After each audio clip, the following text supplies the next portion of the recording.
कच्चे तेल की कीमतों में लगातार गिरावट के बीच अब देश में पेट्रोल और डीजल के दाम घटने की उम्मीद भी बढ़ गई है। केंद्रीय पेट्रोलियम और प्राकृतिक गैस मंत्री हरदीप सिंह पुरी ने संकेत दिए हैं कि अगर अंतर्राष्ट्रीय बाजार में कच्चे तेल की कीमतें अगले कुछ हफ्तों तक इसी तरह कम बनी रहती हैं तो पेट्रोल और डीजल की कीमतों में कटौती पर विचार किया जा सकता है। हालांकि उन्होंने ये भी साफ किया कि फिलहाल कीमतों में तत्काल बदलाव का फैसला नहीं हुआ है। दरअसल पिछले कुछ दिनों में अंतर्राष्ट्रीय बाजार में कच्चे तेल की कीमतें तेजी से नीचे आई हैं। अमेरिका और ईरान के बीच कतर की मध्यस्थता में हुई बातचीत के बाद पश्चिम एशिया में तनाव कम होने की उम्मीद जगी है और इसका सीधा असर तेल बाजार पर पड़ा और ब्रेंट क्रूड करीब $70 प्रति बैरल के आसपास पहुंच गया, जैसा कि हमने बताया। लेकिन इससे सवाल उठने लगा कि जब कच्चा तेल सस्ता हो गया तो देश में पेट्रोल और डीजल के दाम कब घटेंगे। इसी सवाल पर केंद्रीय मंत्री हरदीप सिंह पुरी ने कहा कि तेल कंपनियां पहले अंतर्राष्ट्रीय बाजार में महंगे कच्चे तेल की वजह से हुए नुकसान की भरपाई कर रही हैं।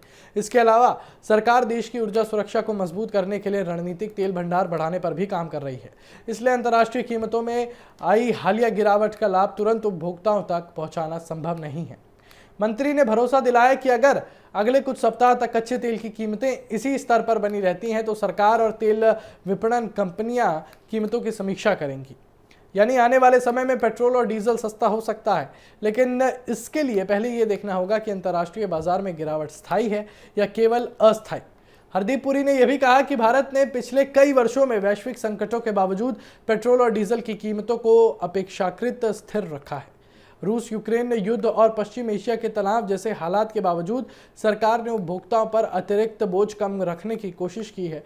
उन्होंने इसका श्रेय केंद्र सरकार द्वारा समय समय पर एक्साइज ड्यूटी में की गई कटौती और ऊर्जा प्रबंधन की रणनीति को दिया है। और विशेषज्ञों का मानना है कि भारत अपनी ज़रूरत का अधिकांश कच्चा तेल आयात करता है। ऐसे में अंतर्राष्ट्रीय बाजार में कीमतें घटने से देश का आयात बिल कम होता है और महंगाई पर भी सकारात्मक असर पड़ सकता है। और अगर तेल लंबे समय तक $70 या फिर उससे नीचे बना रहता है तो परिवहन लागत कम होने के साथ कई वस्तुओं की कीमतों पर भी राहत मिल सकती है। हालांकि पेट्रोल और डीजल की खुदरा कीमतें केवल कच्चे तेल पर निर्भर नहीं करती। इनमें केंद्र और राज्य सरकारों के टैक्स, रिफाइनिंग लागत, परिवहन खर्च और रुपए डॉलर की विनिमय दर भी अहम भूमिका निभाते हैं। इसलिए कच्चा तेल सस्ता होने का मतलब ये नहीं है कि अगले ही दिन पेट्रोल और डीजल के दाम भी घट जाएंगे। फिलहाल देश भर के उपभोक्ताओं की नज़र अंतर्राष्ट्रीय तेल बाजार और सरकार के अगले फैसले पर टिकी हुई है।